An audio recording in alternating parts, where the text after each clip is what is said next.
Assalamu alaikum, sunana Rahama sadau. Ina yin wannan bidiyon ne saboda in yi magana akan abubuwan da suka faru a kwana ɗaya da kwana biyu da suka wuce. Abu ya taso akan hoton da na saka, kuma abun ba mai daɗi ba ne, kuma duk wanda ya san ni yake bi na ya san cewa ba zan taɓa yin abin nan har cikin zuciyata ba kuma da niyyar, ban kuma saka wannan hoto da niyyar abin da ya faru ba. Hasali ma ban ma san ya faru ba sai da aka kira ni aka fara gaya min cewa ga abin da yake faruwa. Ni musulma ce, iyayena musulmai ne, dangina gaba ɗaya musulmai ne. Ba zan taɓa yin wani abu da zai taɓa musulunci ko kuma manzon Allah sallallahu alaihi wasallam. Wannan mutanen, ko kuma in ce mutumin da ya yi wannan furicin a ƙasan hotona, duka idan muna bibiyan abin da yake faruwa a duniya mun san cewa muna cikin wani situation yanzu da ake yakar musulmai.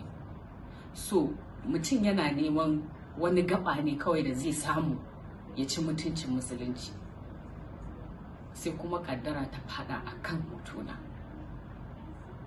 Ni ina ɗaya daga cikin waɗanda suka yi ta yakan abubuwan da ke faruwa a Faransa. Duk wanda yake bina zai gani. Ni ba mahaukaciya ba ne, ba ni da dalilin da zai sa in yi supporting ko kuma in bi wannan abin da wancan ya je rubuta a ƙasan hotona. Amma dai kaddara ya riga fata. Duk ma dai abin da ya faru ne a dalilina. Ina mai bawa daukashin al'umma hakuri. Wannan abin ya fi min ciwo fiye da komai, ya fi min ciwo fiye da kowa. Dan Allah a yi hakuri, Allah ya kare.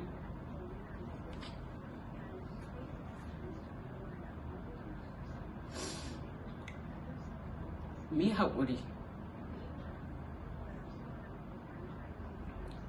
mu dinga yi wa juna adalci. Dan Allah, na gode. Wannan abu ya fi min ciwo fiye da komai a duniya. Ina ba wa daukashin Hausawa, abokan aikina da musulmai gaba ɗaya na duniya haƙuri akan abin da ya faru. Kuma in Allah ya yarda hakan ba za ta taɓa faruwa ba, ba zai sake faruwa ba in Allah ya yarda. Na gode.